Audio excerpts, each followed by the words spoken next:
Okay, we've been changing numbers from scientific notation into standard form, but we also need to be able to go backwards. We need to take a number in standard form and write it in scientific notation.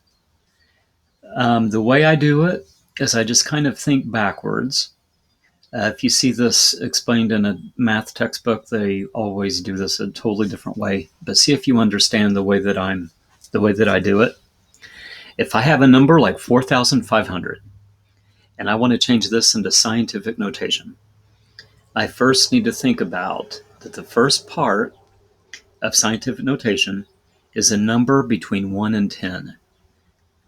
Okay, it's a number that has one non-zero digit in front of the decimal point. So what I'm going to do is I'm going to write 4.5 if I started with 4,500, because 4.5 is a number between 1 and 10. It has one non-zero digit in front of the decimal point. Okay, I know that the next part of scientific notation is a multiply symbol. And the next part is a power of 10. So I'm just going to write the times. I'm going to write the 10. And then what I do is I look at the 4.5. I look at that new decimal that I wrote, and I ask myself, I need to figure out, what do I need to do with this decimal point that's in between the 4 and the 5 to get back to where it belongs? Okay, in this problem, it belongs after that second zero. So I just like to think, okay, if I'm at 4.5, I have to move the decimal point 1, 2, 3 to the right. I could do it over here too. 1, 2, 3 spaces to the right.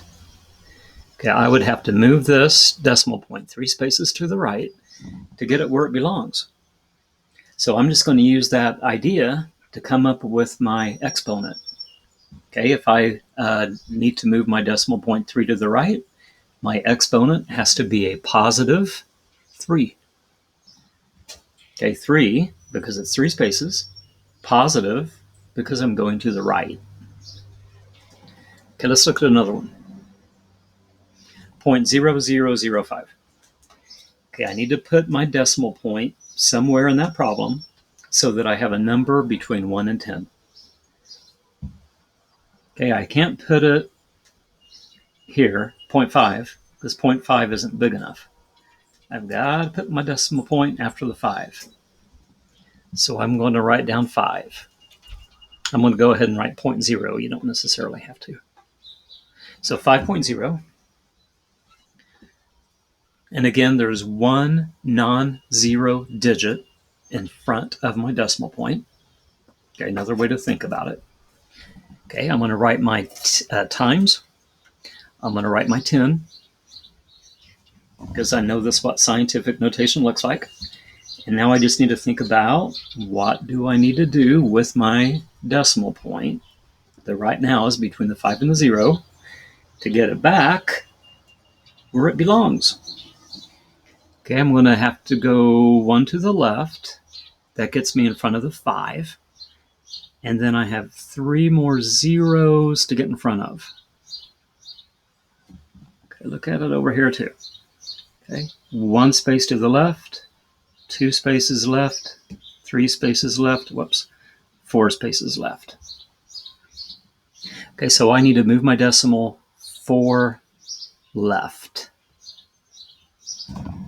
Okay, 4 spaces, so that's 4, but it's left, so that's a negative 4. Okay, try this trick. Okay, another thing to think about, if you go back to some of your other problems, anytime we had a big number, it would have had an exponent that's positive. Anytime that we had a small standard form number, a decimal, it's always going to be a negative exponent on the 10. It's kind of a double check. Okay, but just practice these on the next write it, and then check with your solutions. But just remember, start out with a number that has one digit in front of the decimal point, one non-zero digit in front of the decimal point. Write your times, write your 10, and then figure out how many moves you have to make to get to the original number you started with. Okay, this one I had to go 3 to the right, so it's a positive 3 exponent. This one I'd have to move my decimal point 4 to the left, so it would be a negative 4 exponent.